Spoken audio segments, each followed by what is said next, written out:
Welcome to this edition of audio article presented by me, the Common Constitutionalist, entitled, Obama Jeopardizes World Security with His Secret Iran Deal. President Obama has no respect for the rule of law, the office of the president, nor the American people. This is clearer now than it ever has been. So we shouldn't be surprised by the revelation that Obama and his administration mouthpieces lied about the Iran nuclear deal, nor should we be surprised that there were secret negotiations which favored only Iran. It's what Democrats do. It's what progressives do. They have this rather odd dichotomy of negotiation tactics. Domestically, they lie, cheat, and make secret deals to benefit only themselves, which one would expect of any criminal enterprise. Yet once the negotiations step outside the domestic into foreign policy, they can't wait to give away the store, lying and cheating for the benefit of our adversaries. It's really odd. But this is the modern anti-American Democrat Party, and Obama is king of the hill in this regard.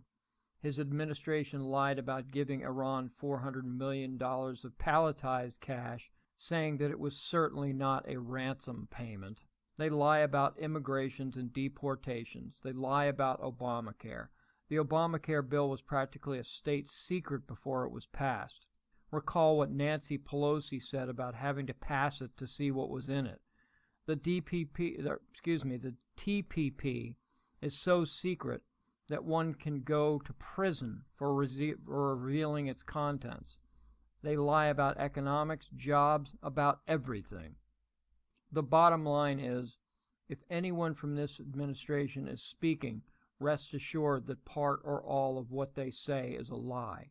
It's frankly the only thing we can count on. Now, lying is one thing, but making secret agreements with the number one state sponsor of terror is quite another, knowingly jeopardizing our national security and that of our allies, particularly Israel. Reuters reports that the United States and its negotiating partners agreed in secret to allow Iran to evade some restrictions in last year's landmark nuclear agreement in order to meet the deadline for it to start getting relief from economic sanctions, according to a think tank report published on Thursday. Upon hearing the news, Trump advisor, retired Army General Michael Flynn, said, "It's now clear President Obama gave away the store to secure a weak agreement that is full of loopholes." These loopholes were two exemptions that allowed Iran to exceed the deal's limits on how much low-rich uranium, LEU, it can keep in its nuclear facilities, the report said. LEU, this low-rich uranium, can be purified into highly rich weapons-grade uranium. An anonymous source with direct knowledge of the negotiations said that the only reason Iran was allowed to skate on the uranium limits was that it could not otherwise meet the sanction-lifting deadline of January 16, 2016.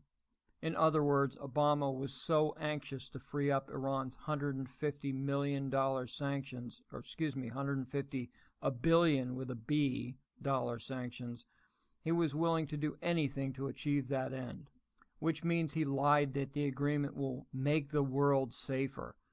This is an obvious lie. He knew it then, and we know it now.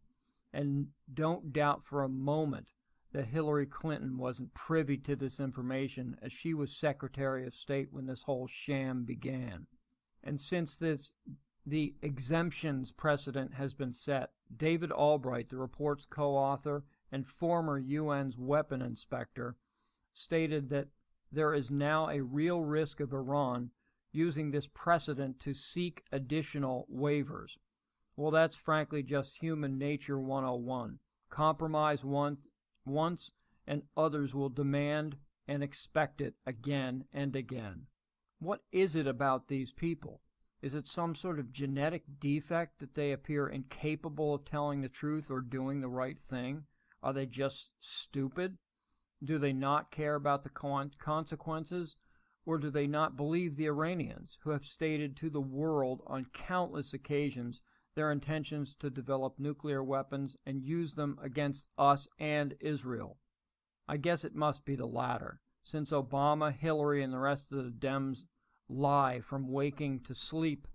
I'm sure they assume everyone else must do the same, including the Iranians. Thanks for listening.